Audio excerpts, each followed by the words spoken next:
Hello, everybody, and welcome to our webinar, Is Procurement Slowing Your Business Down? Procurement teams we know are under pressure to maintain control, visibility, and governance. But at the same time, they're supposed to be enabling the business to move quickly. In reality, spend happens across multiple teams, creating friction, slowing execution, and making it harder to stay in control. I'm Rory Chowdhury, Head of Product Marketing at Soldo, and I'm delighted to welcome two people as our speakers today. So we're going to have a conversation. We have on the one side procurement expert Tom Mills, and on the other side Soldo's CMO marketing expert Isabel Duarte. And they're going to explore this particular challenge from both sides. Tom, of course, brings the perspective of modern procurement leaders who are managing decentralized spend, while Isabel shares the realities that business teams face when speed and execution are critical. Together, they're going to unpack where and why misalignment happens, from measurement and incentives through to processes, and what needs to change to reduce friction without losing control. In a moment, I'm going to bring them onto the stage, but before we get started, I'd love if you would interact with us and just answer the poll that we're going to go live with in about a second. Here we go. Right, some of you have already voted. That's excellent. I'd encourage everyone to vote. We've got a large number of people on here. And while that's happening, let's bring Isabel and Tom onto the stage as well.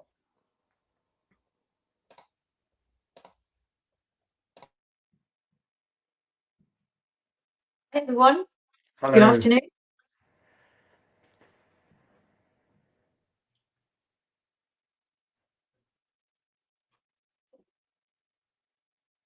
All right. Rory, you're on mute, I believe. Yeah.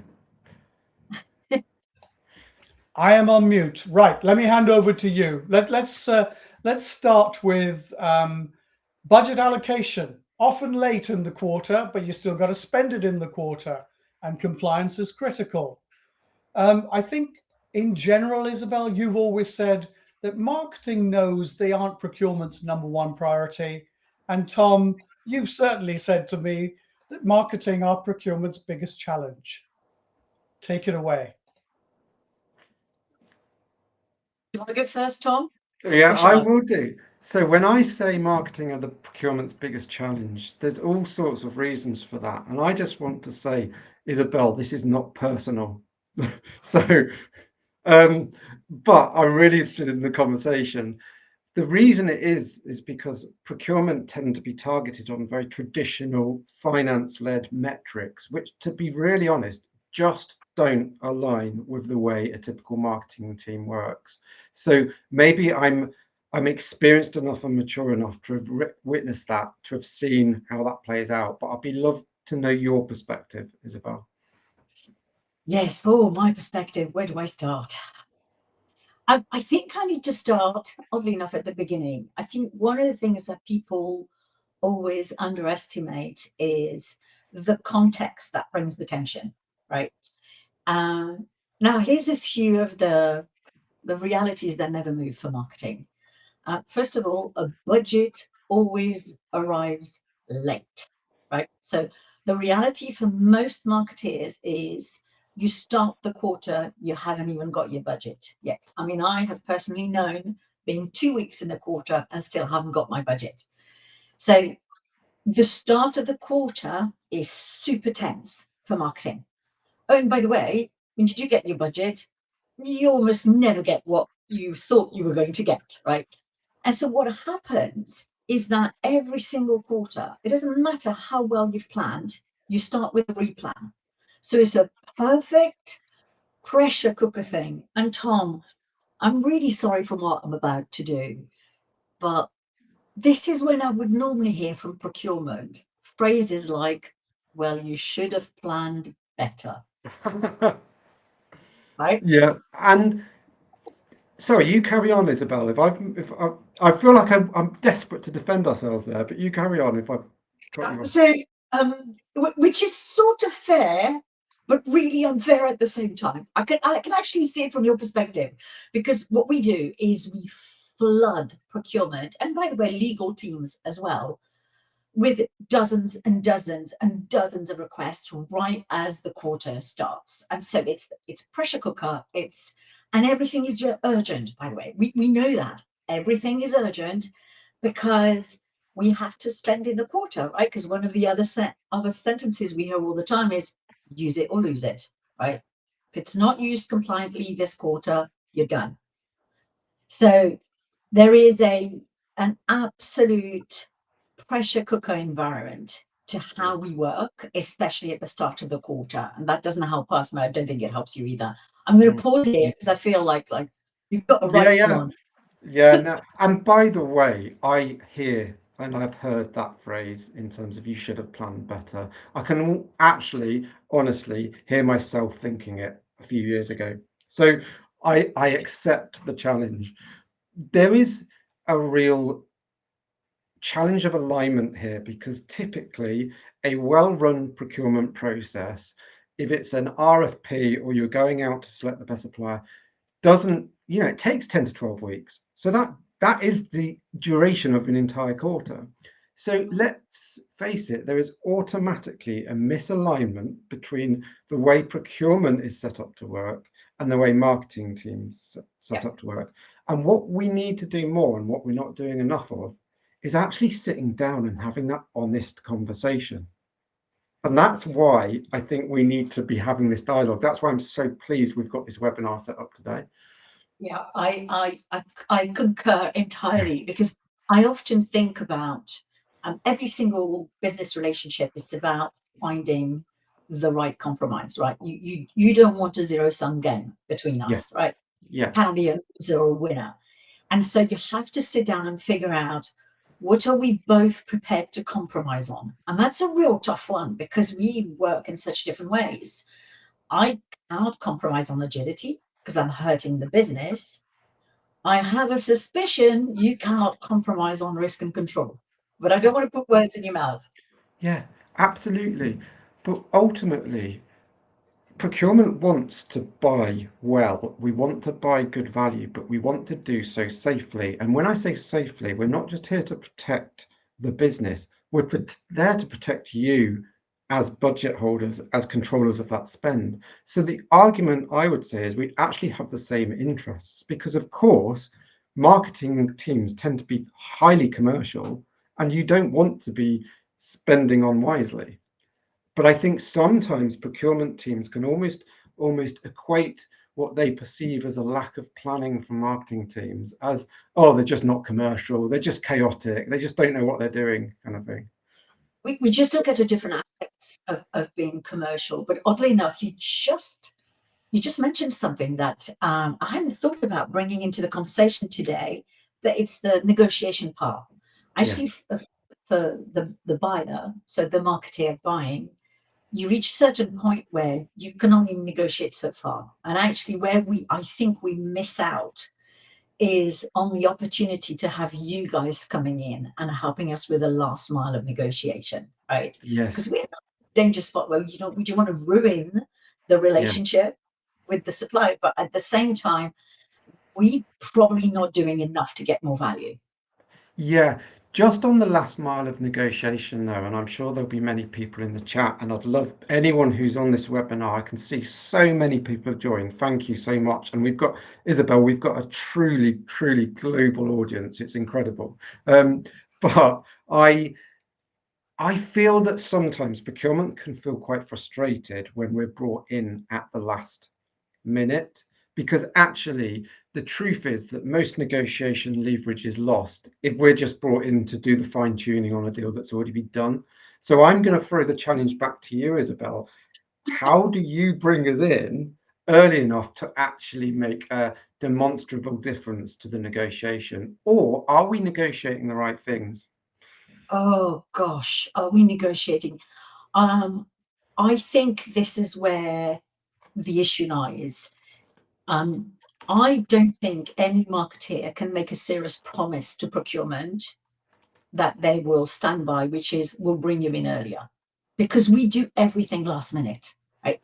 this is the world we inhabit, right? And we have very little control over it. However, what you've just mentioned is how do we bring more value? It's a real problem. We don't know how to do it. It's not our core strength. And I do say value because often the type of vendors we deal with, you know, they've got fixed costs, right? Yeah. Let's just talk for an event, for instance. You know, people who put Yeah. events together got fixed costs, right? Yeah. Trying to think that they're going to give you a discount on the overall price of your event is, right, it's not going to happen. However, we could work better together with me saying to you, do you know what? Actually, if they could give me this extra value here, right? Another 2 extra meetings or Yeah. you know, something else, that contributes actually a lot of value for us, Yes. right? It will be monetary on the purchase order, but in terms of real value, it will make a massive difference. Yeah. The other thing I'd say in terms of the negotiation, perhaps we should think about negotiation from a different perspective. So from a procurement point of view, I've started this whole webinar with the whole point that we have traditional metrics around savings. Well, actually, a marketeer listening to us saying we're going to cut your spend by X% and look how great that's going to be, that's not actually what you want to hear. You want to actually hear that you can maximize your investment and maximize return on investment. So I'm wondering if there's more alignment in terms of understanding what are the things we should be jointly measuring on and seeing those as our success metrics. Oh, yes, I am loving this. I am loving this because I think one of the disconnects between our two departments is one of language. We speak the same language. Well, no, we use the same words, but somehow we don't speak the same language. That's the point I Yes. was making. So where you want to measure, you know, value through a lower cost, maybe, Yeah. you know, I measure value through a higher ROI. And where you talk about cost, I talk about investment. And those two words just on their own, right? Yes. They are separated by, it feels like a universe. Because the minute you talk about investment, naturally in our own minds, we think, oh, it's a long-term thing, right? Yes. Yes. Because very little investment we all do, whether it's business life or private life, you don't expect a return tomorrow, right? So Yes. even just aligning on this, which is aligning on just having an honest conversation saying, Tom, you know, this is the cost of this thing. This is what I'm expecting to get from it, but not until X amount of time. Yeah. Yeah. But a lot of that comes down to understanding. So how many, and I'm going to throw this out to the procurement teams, people in the chat, how many of you are actually sitting down and having those honest conversations with your CMO, with your marketing teams in on a regular basis, on perhaps a quarterly basis? So how many of you are actually asking what are the metrics that matter to the marketing team, and then how do we align those back to procurement metrics? I'm just gonna check. Please shout out in the chat if any of you are doing that, or if any of you want to admit that that might be something that's an opportunity, because I feel, Isabel, that a lot of this comes down to misunderstanding. We actually want the same things. We want to be able to buy well, to be able to buy safely, and actually to be able to buy quickly. So how do we make sure that that happens? Oh, I'm going to be controversial here. See, we said we wouldn't fall out. No. But it comes from a good place, right? But so I don't have an answer, but I'm going to talk a little bit about the things that I have witnessed and observed, which is it's definitely that first conversation way ahead doesn't happen. Yeah. But I have spent the vast majority of my career working with very, very large organization. And actually, I couldn't have a conversation with procurement. So my Really? conversation, oh, yeah, they were hidden behind tickets. Whoever invented tickets, by the way, whether it's for procurement or HR or IT. I don't like the sound of that procurement team, but carry on. But and so the conversation was hidden either behind tickets or behind a distribution email, right? So hey, in order to get the best conversation with us procurement, you know, email this inbox, right? And somebody will come back to you. And And I do think this happens as much in smaller company, but in large company, right? Elephant in the room happens. And actually, Tom, we can't even get that right, let alone getting the first conversation, that the real adult senior to senior conversation, right? Mm, And it's at both levels that it doesn't happen. So certainly I think it should make more of a commitment to go to procurement and just say, let me just share with you as much as I know right now ahead of time. yes. So you're Yeah. prepped. And then day to day, there just has to be better channel of communications between those people that do the requests and those who Yeah. answer them. Yeah. It's a kind of level of maturity, really. And I know that sounds strange to say in a business context, but why aren't we having those adult conversations? Why are we hiding behind processes? I'm stumped. I don't know. Can somebody in the chat tell us, right? And if you know why this is happening, because so it's I'm gonna advance something, right? From the shoes of how did I feel as a really young marketeer? Yes. So, a really young marketeer, I was scared of procurement, and I was just scared of procurement because I didn't know what you did, why you did it, and Yeah. I didn't the language that you used, right? So, Mm. for instance, just what can I use as oh, for instance, the first time I got subjected to the word accruals, right? Oh, yes. And I was too ashamed to ask what that was, right? But Yeah. it's a good example of you're a young marketeer. These people have got the power to say yes or no, right? Yes. To what you want to do, and they have power over your success, really, and how you're perceived. But you're intimidated, right? Mm. And it's okay to say that on the whole, young marketers are probably intimidated to engage with procurement. Mm. Yeah, but as you know, there's a big part of this, and this is again a challenge I'm going to throw out to any of the people in procurement who are in the chat. Do procurement speak in a language that truly enables and encourages our business partners to want to work with us?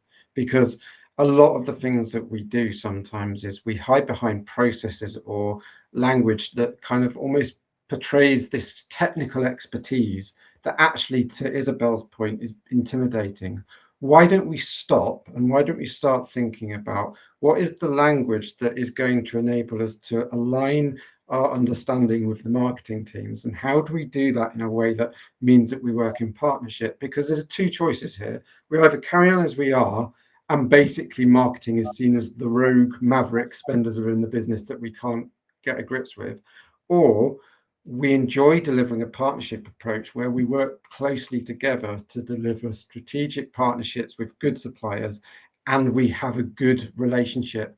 And the converse of that is that if we do that, then we can start perhaps reporting on different metrics than our traditional metrics, because maybe things like return on investment and speed to market and number of innovations, that type of things, are actually value metrics that we could report as part of the procurement success as well as the marketing success. Yeah. Oh, that innovation word has just triggered something that I've really wanted to get Or across. not a horror story, surely. No, not a horror story, not a horror story. It was both about language and innovation. So there's a little bit of a story here. I think every time I've also had conversation with procurement professionals, especially within the role that I have at Soldo, where Yes. it goes to just my day-to-day role of CMO. I interact with lots of procurement because we work with them, right? For the solutions that we get to market. But one of the difference in language that creates confusion is I often hear procurement talk about tail spend, right? Yeah. It's like it really is tail spend, almost all of it, with some exception, but probably in your world it's tail spend. Yeah. The other thing is I have noticed is everybody, in fact, you and I think I've had that conversation before. Everybody's got different definition of tail spend, Yeah. right? What is tail spend for one company is not necessarily tail spend for another. So Yes. immediately introduce sort of confusion. But tail spend in itself doesn't help you define what the problem is. No. It just says it's at the tail, right? So Yeah. it's at the end of something, so probably not as important as something else. Yeah, the language is wrong, isn't it? Exactly. But the minute you switch that to stop using tail spend, but you use the term decentralized spend, immediately you put a different understanding on what it is that people are trying to do. Because in essence, what it is spend where the decision to spend really is very decentralized. It's decentralized to people who own budgets, who own decision making, who choose who the vendor is, what the event might be, what the brand agency might be. But so a lot of the decision making is decentralized. And so the minute you start talking about that language, you start figuring out, like, oh, actually, so what we're trying to solve is a different problem. And what we should try to look at is, how does procurement continue to have control over decentralized spend where decisions largely happen somewhere else? And once you start answering that question, you get to a good place, I think. Yeah, I will say tail spend again is one of procurement's big headaches, because reality is tail spend feels like the stuff where the risk might sit, because we don't have good visibility, we don't have foresight, and actually, frankly, and someone's called it out in the chat, how little time we have. We're not resourced as a procurement team, probably as a business, to effectively manage that spend. But again, if we reframe this is actually something that jointly we own responsibility for. Like, procurement and marketing teams will care about the same things ultimately. So it's, how do we view this in a way that actually means that we are assigning value to it, dealing with it efficiently, and almost working together to help solve the headache, if that makes sense? Yeah, it does make sense, 100%. Yes. And I think with tail spend as well, I get your point on the terminology, because tail spend is never well defined. So I can work in different businesses, and I have worked in different businesses where it means completely different things. Like, in one business, tail spend is basically travel and expenses and all the little stuff that goes on. In other businesses, it can actually be quite chunky, important bits of spend that just happen to sit beneath the procurement policy radar. And it's, Yeah. how do you, there's almost segment, I don't want to overcomplicate it, but you've almost got to segment within the tail spend in terms of how you deal with it. And maybe there should be much more, maybe, I'm probably going to get really chastised in the chat here, but there are some things that I think procurement teams should just let go. There's some things that you think, does it really matter? I feel we can get really hung up by principle sometimes. Yeah, I'm going to tell you a funny story. I have heard it's not happened just once, it's been several times. I've heard people talk about tail spend and do a slip of the tongue. As we would say in French, we call that a lapsus révélateur, for all my French I love friends that. on the chat. Lapsus révélateur is a slip of the tongue that reveals the problem behind. And I've heard many people refer to tail spend as tail spin. Yes. Doesn't tell you everything you need to know. Yes. Yeah. It's that lack of control, right? Yes. Yeah. Do you know, typically though, I wonder if there's something in procurement professionals' DNA around the word control, because we feel like we can't relax unless we feel that we've got control over everything. But actually, what can actually sometimes prevent us from truly adding value and being strategic in an organization is because we try to control everything in the same way. We try to layer the same process across every bit of spend.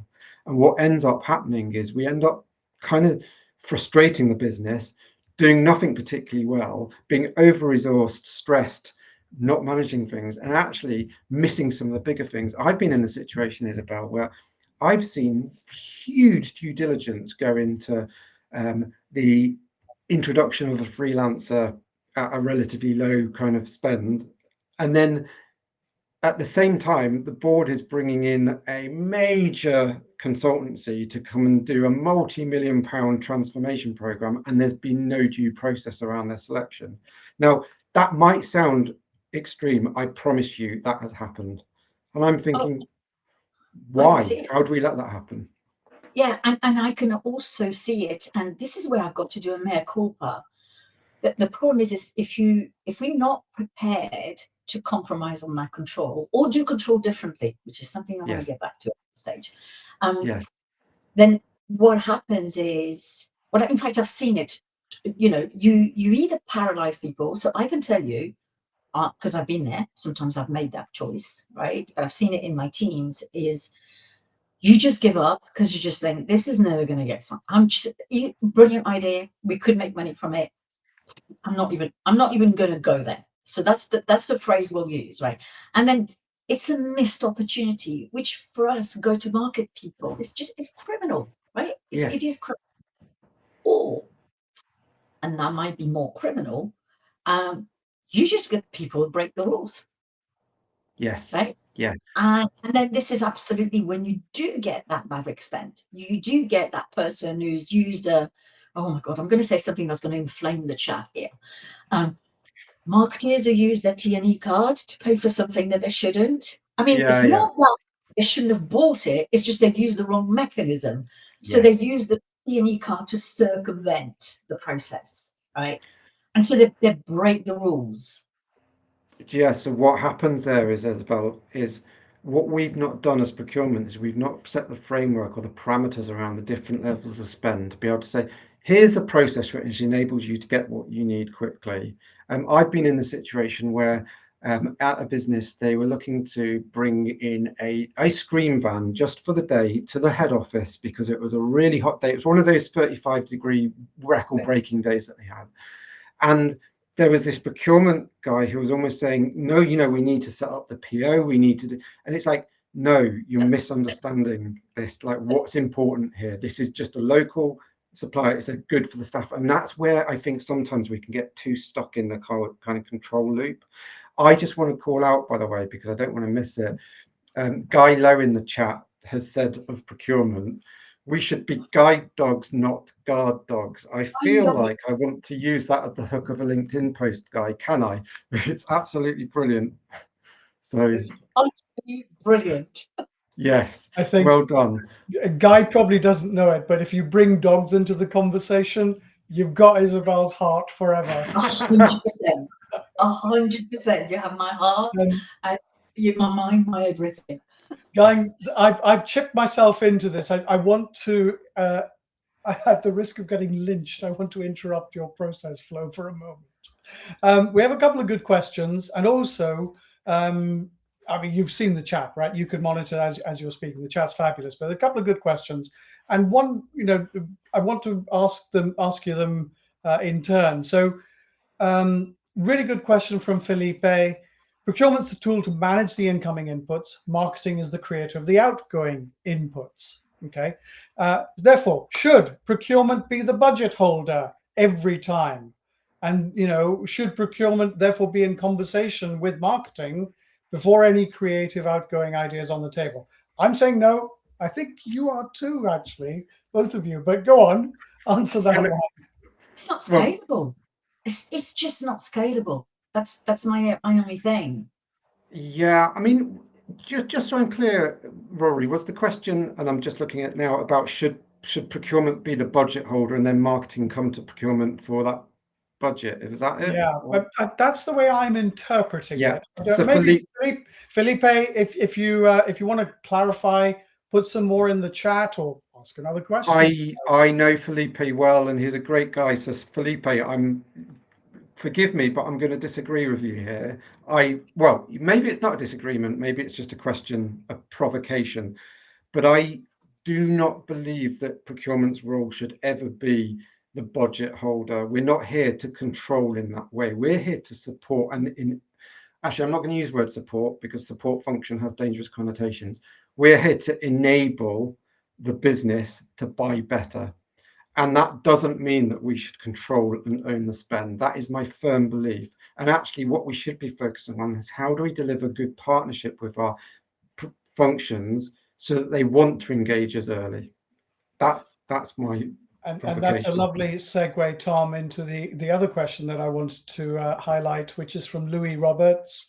Louis asks, contracts are low down in our marketing team's priorities. Guilty, I think Isabel would also hold her hand up at that on occasion.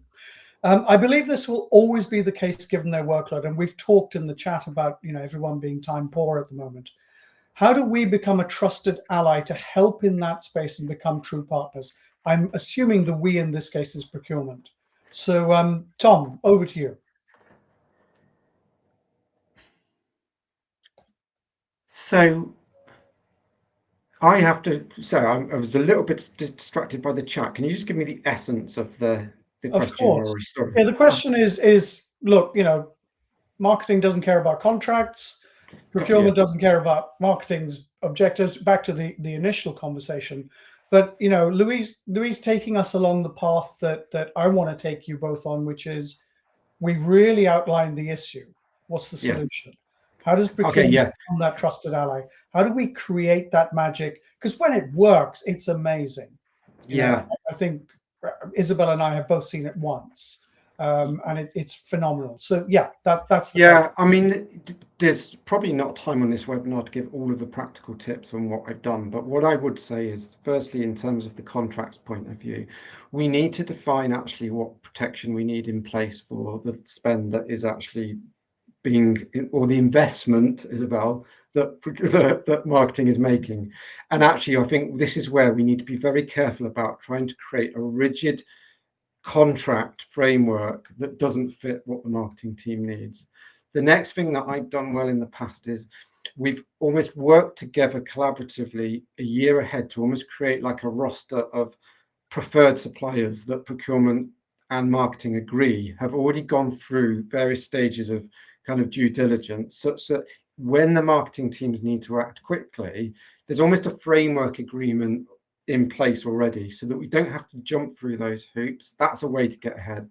And the third thing I'd say is to have those conversations on a regular cadence with the marketing teams so that you can start to see what's coming up. By the way, there's probably loads of tips that I could give, but those are my 3 pragmatic ones. Isabel, I'd love to know your view on those.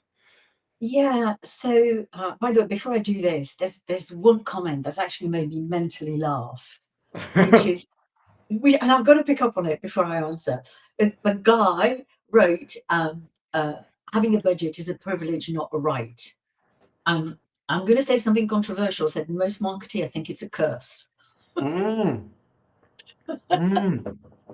why is that?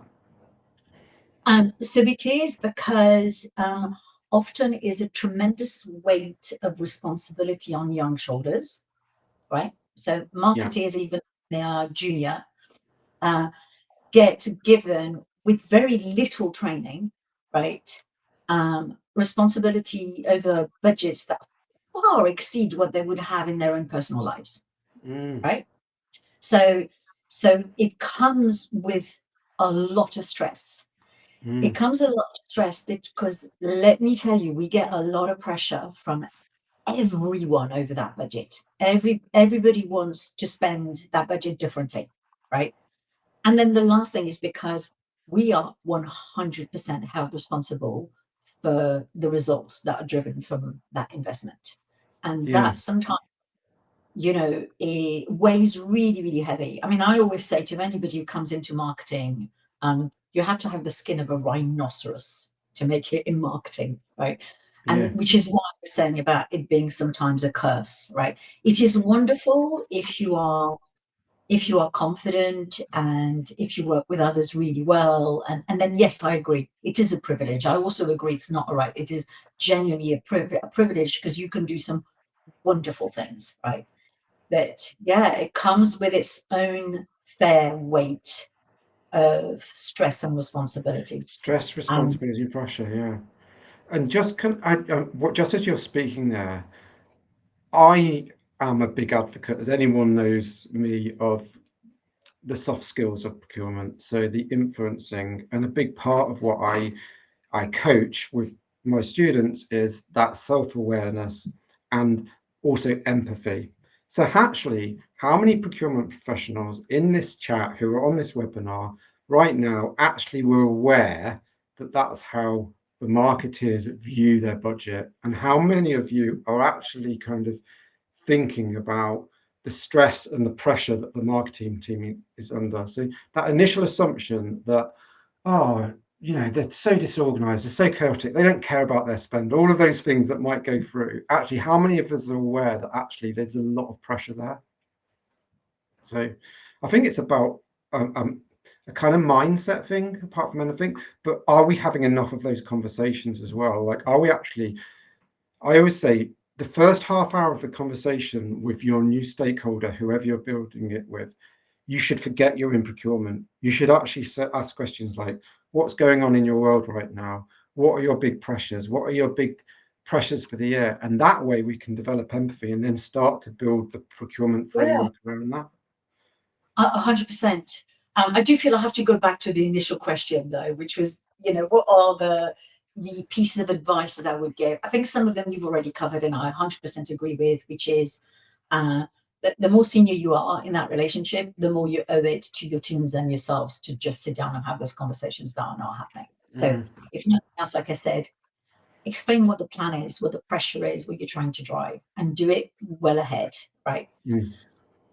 I do think also, and this is like, guys, shameless plug, right? But you have to use what is fit for purpose. Tom, you said it yourself a few minutes ago.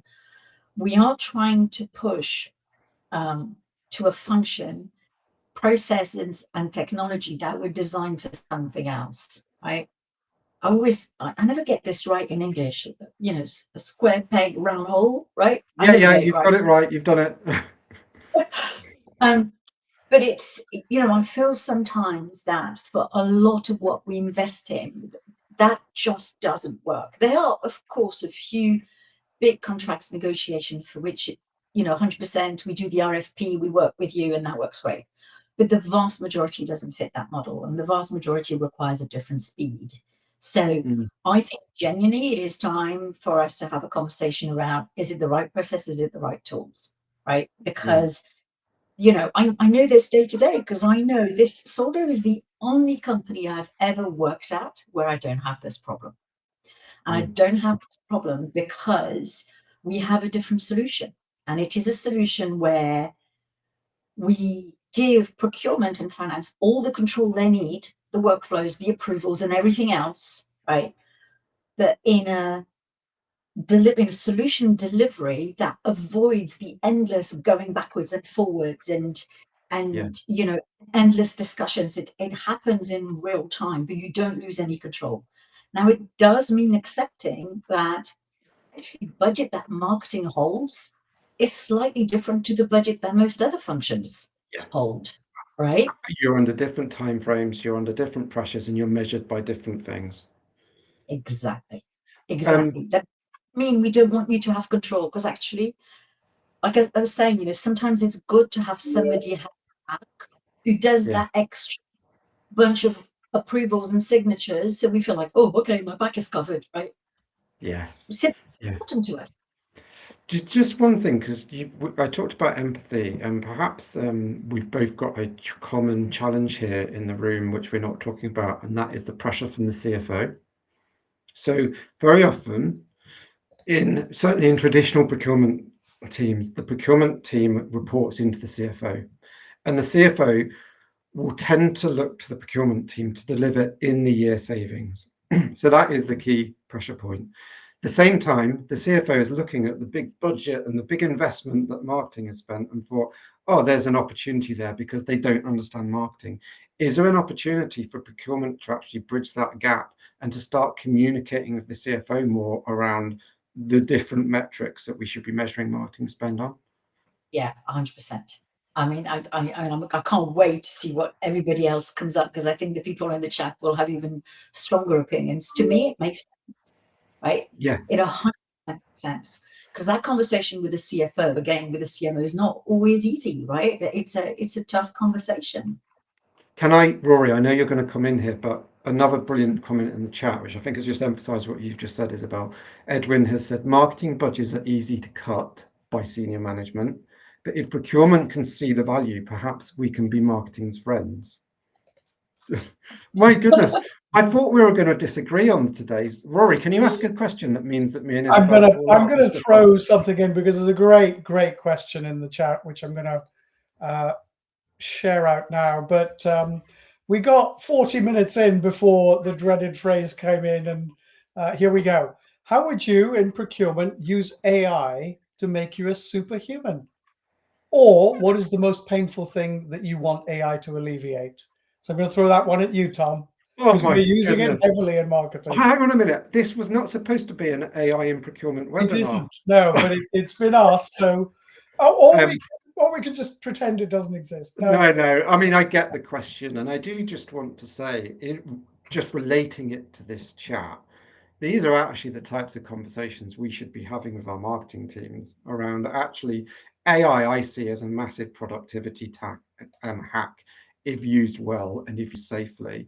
And actually, when it comes to perhaps understanding some of our spend and maybe understanding some of the tail spend and helping us digest that data in a better way, there are so many procurement tech companies, businesses that help us to do that. So maybe the answer is actually in automation and some of the things that we can do better to manage the spend. So, but Isabel, I know it wasn't a question to procurement, but I'm wondering if that resonates with you. It does. I think there's certainly ways in which we could bring AI to alleviate certain pains that are very acute to us in marketing. I think somebody mentioned it in the chat, and then there were so many other comments. I lost it in the chat. But budget management, right? Yes. And there are different school of thoughts. I've worked with plenty of companies where they'll just say, "Tough marketing. It's your job to budget manage." Fair, right? Yeah. And then there are other companies who will just say, no. We control what's reported in the budget. We'll tell you what your budget is. We'll tell you how much you've spent. Yeah. And invariably, there is a ton of friction right there. And it comes again from something, Tom, you've said again and again, we work at different speeds, right? Yes. I consider spend something that is committed in my mind to an activity I've already told the business we were going to do, right? You, however, report spend differently, which is as there really been a PO, right? Didn't get the invoice matching the PO, yada, yada, yada, yada. Yeah. If we could get some AI, almost intelligent agent to help us with the budget management, I think it could lift an awful lot of painful discussions. Yeah. As to the place it really plays in the act of procurement and how we work together, I don't know. Maybe I need to be enlightened by other people, right? Yeah. I haven't yet found something that has been compelling enough. I'm not saying it's not coming. No. And I will just say, Rory, because it is probably one for a whole different webinar on AI and procurement, but I will just say, truthfully, I think a lot of businesses are still working it out, even though they're not admitting it. And in procurement, I do think it's a huge opportunity. But someone put in the chat, I think it was Edwin again, who's on fire today, AI is almost intelligent. And I would say that's the best way to view it, because ultimately, yes, it can help us, but we shouldn't be relying on it to solve all our problems. The biggest thing we need to be doing as procurement professionals is focusing on how do we build better relationships with our business stakeholders. And that's why I'm really emphasizing the importance of that in the chat today. And I love the fact that, every single piece always comes back to let's communicate better, because that's the fundamental basis of this. Right. I'm going to give you 30 seconds each because we've really run flying through our time. I'm going to start with you, Tom. And you kind of hinted at this in a previous answer, but for the procurement leaders and the business unit heads watching today, what are the first practical steps they can take to bring this speed and control closer together? First steps, actually book time with your stakeholders. I mean proper time. I know that I've seen earlier on in the chat people saying, oh no, we're too busy, we haven't got time, and X, Y, and Z. But actually, These are really important fundamental conversations to have. Otherwise, we're on a treadmill. We're not going to make any difference. We're going to face the same friction year after year and things don't improve. And the second thing I'd say is work out actually what is your true success metrics. So actually, it could be that traditional metrics that you have with other departments and teams doesn't apply to marketing. That's okay. Work collaboratively with your marketing teams to make sure that you've got an agreed allied KPIs that actually work for the stakeholder and that you can report them confidently back to the CFO. Sorry, that was more than 30 seconds. That's okay. It was high value. We'll let you off, Tom. Isabel. Well, kind of at the risk of like sounding like we're too pally-pally, I do agree with everything that Tom said, right? So there's literally nothing I would disagree. The thing, as well as communications, I think the acceptance of the fact that we do something different that requires different support. Once people have understood this, I think half of the problem is sorted. And then it's easy to have a conversation, as I was, alluding to earlier, to just say, well, if this is more about decentralized decision making than anything else, then what other tools and processes can be put in place to give you the degree of control you need, but give ability back? Right. And if you can get that done, oh boy, it's heaven. Guys, I'm really sorry to pull this together, but we've overstayed our time. But thank you to everybody who joined today. It's been a fabulous discussion. Clearly, a lot more to discuss as we go. The recording of this webinar will be made available. You'll be able to download it or review it in I think in a couple of days. We'll have it uploaded and ready to go. But let me say thank you to everyone for joining. Big thank you to Tom and Isabel for being good sports and bringing a lot of experience to this and being collaborative at the end of the webinar. So everybody have a great rest of day, morning, afternoon, wherever you are, and thank you again for joining. Cheerio. Thanks. Bye-bye. Thank you.